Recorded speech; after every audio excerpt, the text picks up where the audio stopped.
कर दे हो तुम पास न आना शम्मा।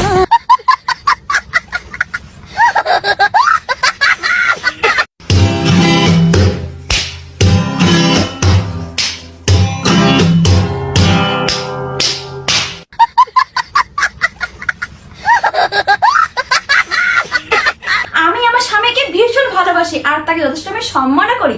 আমাদের সম্পর্ক 4 বছরের, আর এই 4 বছরে আমাদের মধ্যে কোনো কথা কাটাকাটি কিংবা মারামারি কিচ্ছু হয়নি। আমি চাইবো প্রত্যেকটা মেয়ে যেন তার স্বামীকে আরে জানারে বাপরে বাচ্চা কথা বলে তুমি 10 মিনিট হচ্ছে চুপ থাকো আমাকে বলতে দাও। তো হ্যাঁ কি বলছো আমার জড়ায় ধরো হাসো একটু। তো দেখো আমাদের সম্পর্ক কত সুন্দর। আমি চাই প্রত্যেকটা হে রাজা জি